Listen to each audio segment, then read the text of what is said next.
In the headlines, 2 police personnel shot, family of 7 abducted as bandits intensify attacks in the FCT. Suspected Boko Haram insurgents kill pastor, 5 others in Yobe State. Kaltungo community faces snakebite crisis due to medical care shortage. On the global scene, Japan quake death toll rises to 94 with 222 missing. Well, hello there and welcome to the news update. I'm Sagir Ibrahim. Thanks for joining us.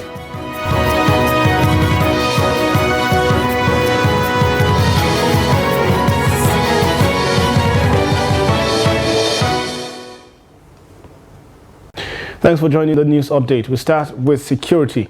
Insecurity in Abuja's Buhari Area Council of the Federal Capital Territory has escalated, with 2 police officers sustaining gunshot injuries and 7 family members abducted by bandits. A middle-aged man who led the police intervention was shot dead by the bandits. The incident occurred during the early hours of Wednesday in Zuma 1, Buhari Central Ward, where bandits wielding AK-47 rifles targeted specific homes. The deceased has raised an alarm upon suspecting danger, prompting a response from the police. Tragically, he was killed on the way to the victim's house, leading to a firefight between the police and the bandits, resulting in 2 officers being shot. Similarly, incidents of bandits, invasions and abductions have plagued the region for the past 2 weeks. Residents are calling on local authorities to collaborate with security agencies in addressing the escalating kidnapping cases in the area. Responding to the development, the Commissioner of Police in the FCT visited the communities and subsequently made provision for additional officers and police armored personnel carriers to the area to enhance security. Also, suspected Boko Haram insurgents killed Pastor Luka Levong of the Church of Christ in Nations and 5 others in Kwari, Gaidam local government area of Yobe State. While the attackers invaded the community around 2 a.m. on Friday, shooting the pastor and his church treasurer, Maina Abdullahi. The victims were killed in their separate houses, and several houses, including a church and vehicles, were set ablaze.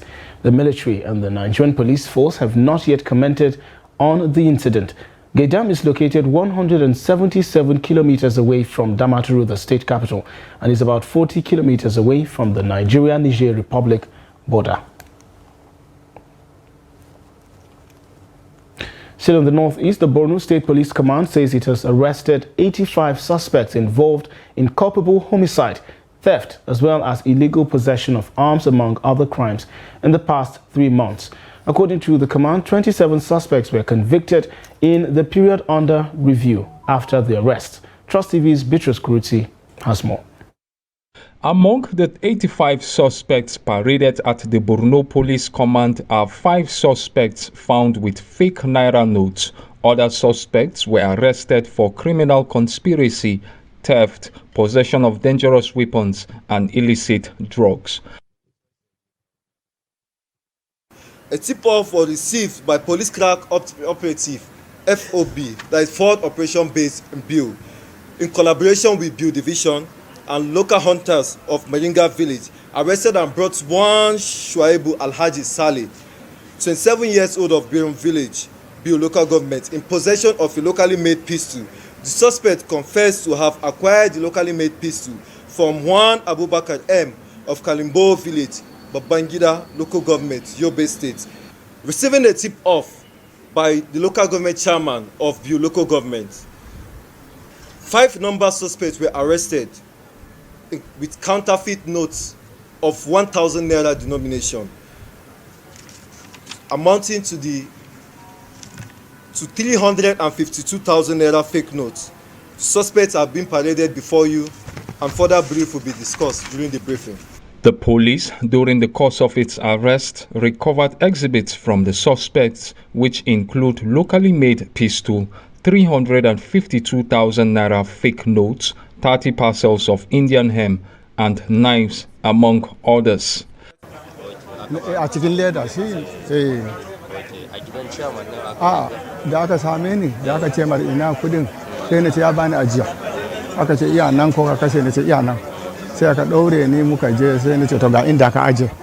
They gave me 202,000 naira for keeps.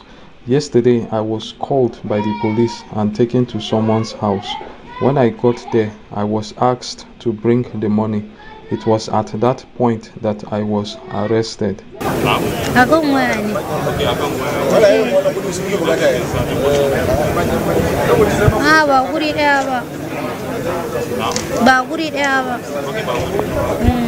When I steal phones, I hand them over to another person, now at large, who sell them for 10,000 naira or trade them for something else. I have been stealing phones for the past 5 years. I can't count how many times I have stolen. The Borno Police Command says it is currently handling 49 cases with 31 suspects charged to court, while 14 cases are still under investigation. It said it will enforce the Borno State Penal Code on crimes committed by the suspects.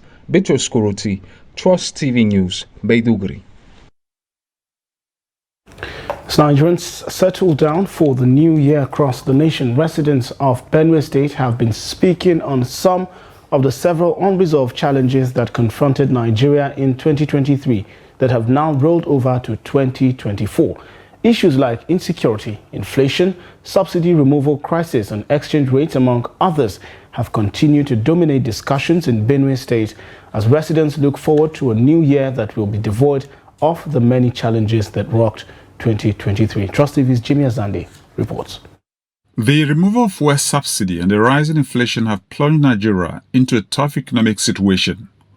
It is in the light of the above that Benue residents are seeking for a Nigeria with a productive economy for 2024 and beyond. We need to jack up production. You know, agriculture is our culture. Let's do everything to invest in agriculture.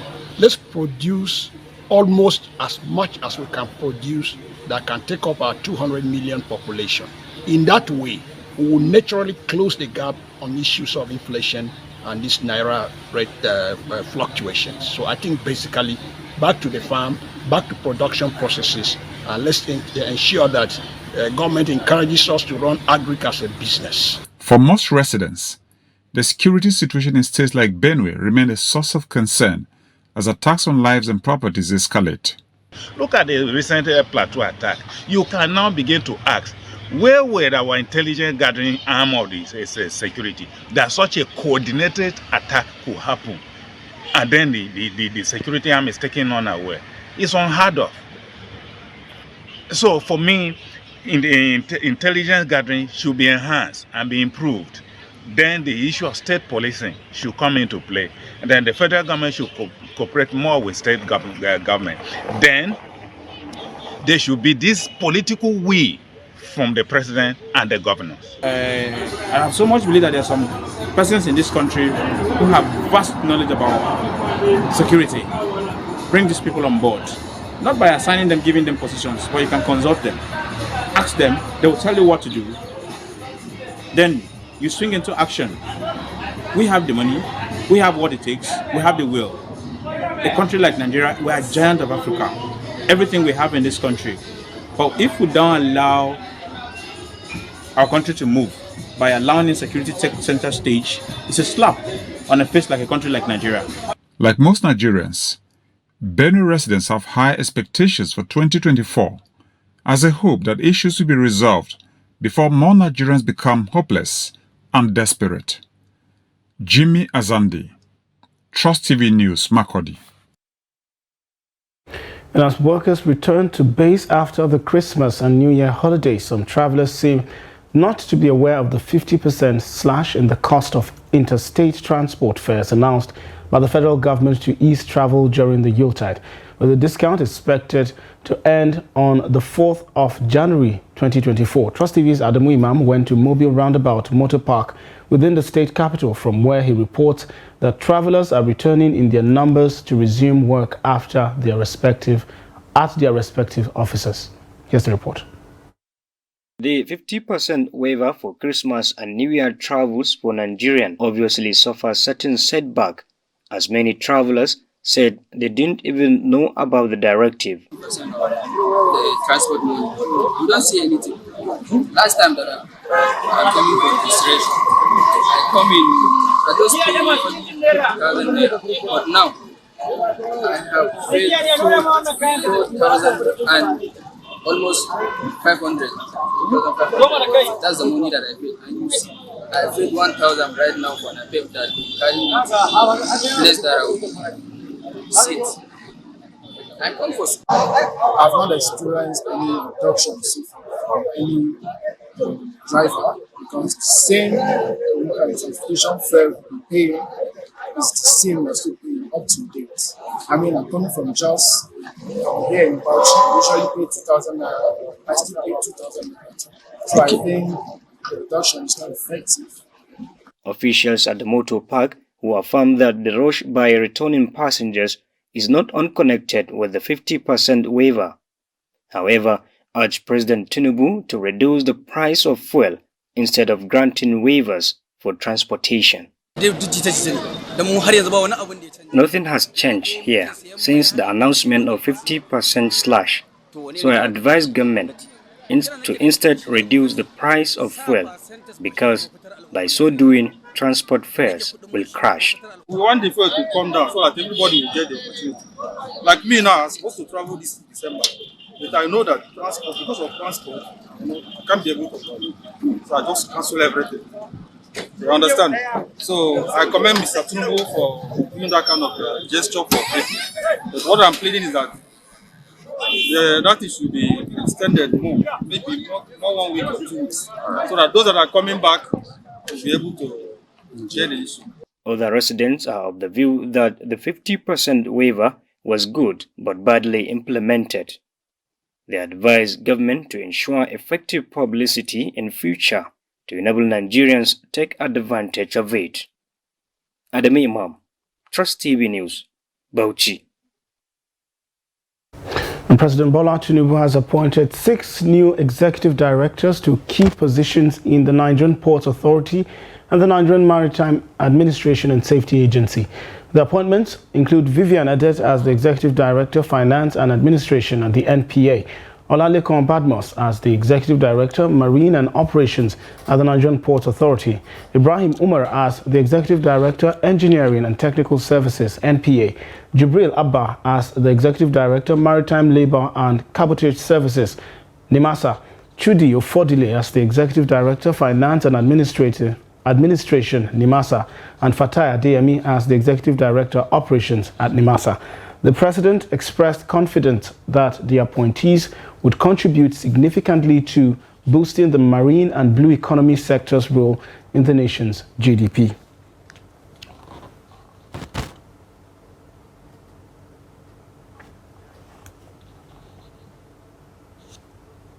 You're watching the news update on Trust TV. Coming up shortly. Snakebite victims multiply in Kaltungo due to lack of medical access. Of course, this and more news after the break. Don't go anywhere.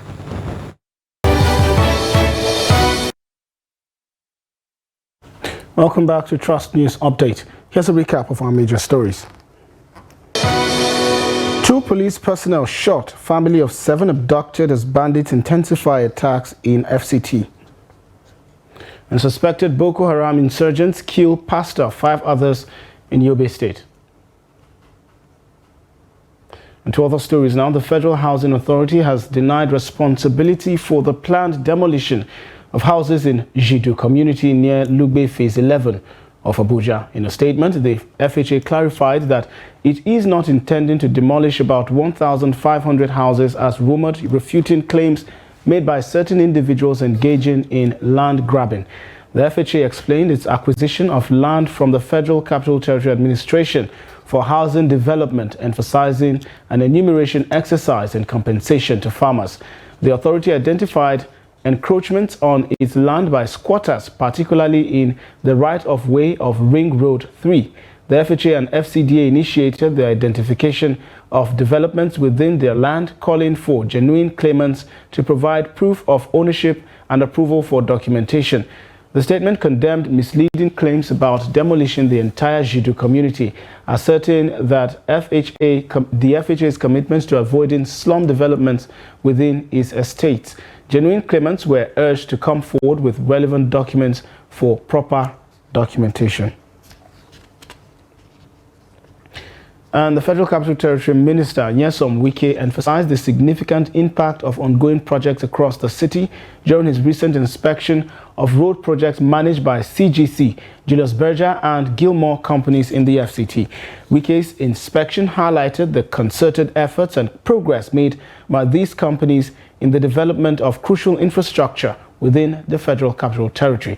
He added that the federal government had disbursed a substantial sum of 50 billion naira as part payment for the 2023 supplementary budget. I am happy to announce to you that the Minister of Finance have been able to release 50% of the national supplementary budget, and that in a way has given us that hope that the contractors will be paid within any time from now. And then we have also gotten the assent of the statutory supplementary budget, which Mr. President has assented to. That again has given us hope that no project will be left uncompleted as promised. We've been 3 projects today. One done carried out by CGC, one by Julius Berger, which is the VP's residential residence, and then the N20 car being constructed by Gilmore. Like you can see, these are quality projects which we are very satisfied, and we believe with the arrangements the contractors have made, put in place, these are things that in the President's 1 year in office will be commissioned. Delayed reporting of snake bites at healthcare facilities has been identified as the major cause of death, as incidents of snake bites resume an alarming rate in Nigerian communities. A visit to the Snake Bite Treatment and Research Hospital, Kaltungo in Gombe State, reveals that rural dwellers are at a high risk of snake bites due to several factors. Trust TV's Adam Wimam reports. The Snakebite Treatment and Research Hospital, situated at Kaltungo local government area of Gombe State, is the only facility designed to treat snakebite cases across communities in the area. But the hospital is grappling with lack of essential drugs and power supply from national grid. Director of the hospital, Nicholas Aman, stressed the need for concerted effort by the government through the provision of necessary equipments and drugs, as well as cooperation from victims in reporting to the hospital for enhanced operations. Well, actually, the most common challenge that we encounter is the issue of late presentation, because most of our patients, because of those ones, as I mentioned earlier, they are from low socio-economic class, they tend to go for traditional concoctions around them to take, to rub and do a lot of thinkings. There is one thing they call Gadeli. They will use it thinking that it will actually cure the illness, and before they realize it becomes, the envenomation increases to a level whereby so many systemic symptoms appear, and the patient presents very, very bad. And this is actually the most common cause of mortality. They also make case for improved research, which according to him is part of their primary focus at the hospital.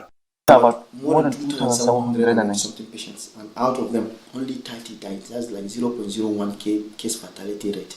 And those ones that we lost are patients that present very, very late. Mind you, example, a patient presenting about 15 days after the bite. So those ones we have to, a lot of this systemic envenomation has taken place, and as such, so many symptoms will come in, so we have to stop a lot of things, and some of them even come down with some form of morbidities after the illness. We spoke with some of the patients who shared their experience of waiting to access treatment at the facility. We take honey when we are bitten by a snake. In my case, I kill it and instructed my boys to dispose. I went to the hospital after 2 days for treatment at Ganjua local government of Bauchi. I mistakenly stepped on a snake and it bit me. Without further delay, we came to this hospital for treatment and I was admitted. We are struggling to buy the drugs that were recommended for treatment because of cost, but the health workers are helping us, so we thank God for that. The senator representing Gombe South, Anthony Siakoyaro, while reacting to the situation, decried the number of casualties as well as deaths recorded so far and promised to draw the attention of the National Assembly to the plight of the hospital. I've already forwarded a bill. It has gone through first reading. I'm going to raise an institute of research there to formalize it to a big institute. That hospital that you are seeing, small as it is on the world map. It's very old. The UN knows about it, the World Bank knows about it, World Health Organization knows about it. So it's a running center. So it's for us to institute that large college and institute, a research institute, so that we'll formalize it and everything will be there. So that from here, they will be coming from Europe to look for help. Yeah. He added that snakebite cases require special attention from the 3 tiers of government in order to fight against the menace that had become rampant in rural communities. Adam Imam, Trust TV News, Gombe. And in business, the equity market on Thursday continued its bullish run, with investors' net worth appreciating by 265 billion naira on bargain hunting. The positive performance was due to investors' buy interest in the stocks of Tier 1 banks. The market capitalization rose by 0.62% to close at 42.694 trillion naira as against 42.429 trillion recorded on Wednesday. Consequently, the benchmark of the all-share index rose by 482.97 points to close at 78,020.54 as against 77,537.57 recorded in previous seasons. The year-to-date return moderated to 4.34%. And away from Nigeria, the death toll from the recent earthquake in Japan has risen to 94, and 222 people are still missing as challenging weather conditions and damaged infrastructure impede rescue efforts. Rescuers are grappling with rain, snow, and falling temperatures, making the search for survivors increasingly difficult. Despite pulling 2 elderly women from the rubble in Wajima, hopes for finding more survivors are diminishing. The port city remains heavily affected, with a lingering smell of soot and signs of extensive destruction, including a large fire that consumed hundreds of structures on the first day of the quake. And in sport, the 2023 Africa Cup of Nations winners will claim a record $7 million prize, a significant increase from the previous edition. Senegal, the last champions, received 40% less 2 years ago. Runners-up in Ivory Coast will earn $4 million, while losing semi-finalists and quarter-finalists will receive $2.5 million and $1.3 million each, respectively. The tournament, hosted by Ivory Coast, features 24 teams, including 7-time champions Egypt. The opening match on January 13th pits 2-time champions Ivory Coast against Guinea-Bissau at the Alassane Ouattara Stadium in Abidjan. And that wraps up the news update at this hour. Do well to follow us across all of our social platforms and join our live stream on YouTube. My name is Sakir Ibrahim. Thanks for watching.